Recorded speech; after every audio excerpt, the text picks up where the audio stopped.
In 1945, war-weary airmen were sent to the Himalaya, not to fight, but to climb. What began as recovery in the quiet valleys of Kashmir became one of the strangest experiments in military history. Hey, glad you're here. Welcome to the Himalayan Journals. Here on this channel, we bring to you real stories from century old field notes. We try to keep it simple and calm here.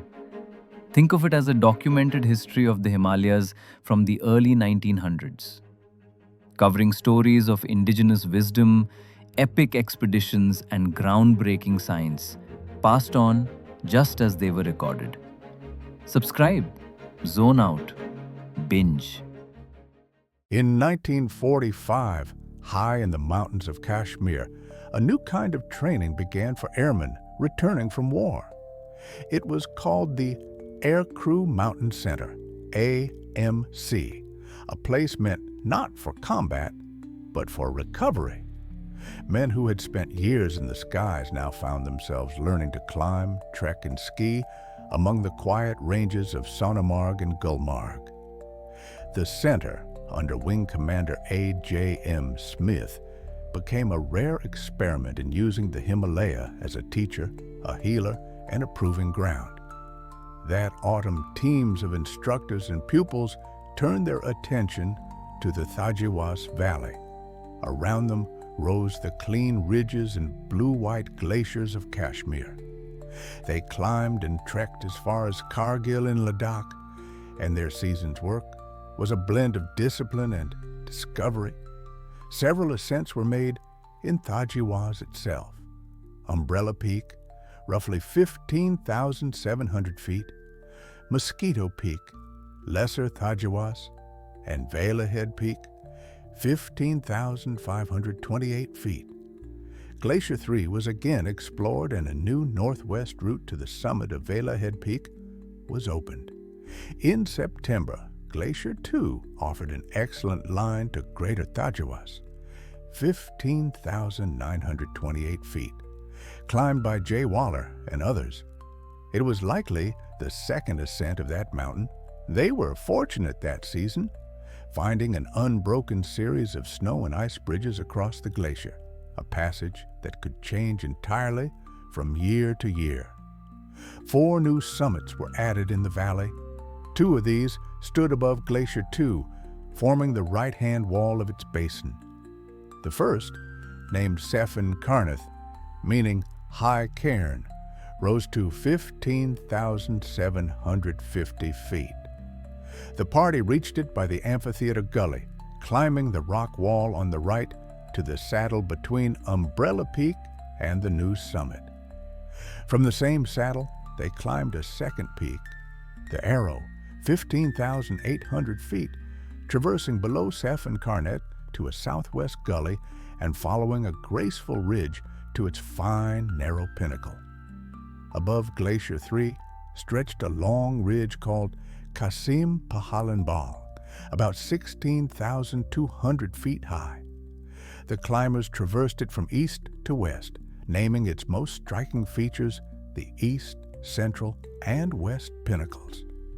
6 or 7 towers rose along the ridge, all close in height, but these 3 stood out for their symmetry and position. A cairn was raised on the central pinnacle, though no one could be certain which was truly the highest. As storm clouds built over the valley, the final portion toward the col between Casim Pahalanbal and Umbrella Peak was left unclimbed. The team descended quickly into Basmai Nar before the weather broke. Another ascent followed at the head of the glacier near Duran Nar. This unnamed summit, about 15,500 feet, was climbed by its northwest ridge from the col between Casim Pahalanbal and Head. Near the top, the party found hexagonal crystals scattered below the last pinnacle. One of them weighed more than a pound. They named it Crystal Peak, and the peculiar shape of the final crag earned it the nickname Crumpled Horn. Beyond Tajiwas, the AMC explored the Zewan area. On June 22nd, they climbed Sentinel Peak, 15,118 feet, from Zewan Field Hut by the Yamhar and East Pinnacle Ridge, a fine day of mixed snow and rock. In August, they reached its sister summit, 15,404 feet, by the West Pinnacle Ridge. Only one major ascent was made in Ladakh that season, Cumberland Peak, 17,150 feet, climbed from Matayan Rest House by a route different from the first ascent a year earlier. The nearby mountain Baraz, 17,881 feet, was also attempted. The pupils reached nearly 17,000 feet before turning back, their effort praised as a fine attempt. The final climb of the season, Nichenai Peak, at 16,141 feet, ended short of the summit. On October 7th, the party tried the northeast face under fresh powder snow, reaching the base of the east pinnacle about 600 feet below the top. Time ran short, and they turned back, descending the same way. The ridge ahead appeared straightforward, and it was believed that two skilled climbers could have completed it. By the close of 1945, the center had learned something important. Trekking alone did little to improve physical test results, but mountaineering, climbing rock, crossing glaciers, pushing for a summit, did. It strengthened men as much as the skiing season at Gulmarg.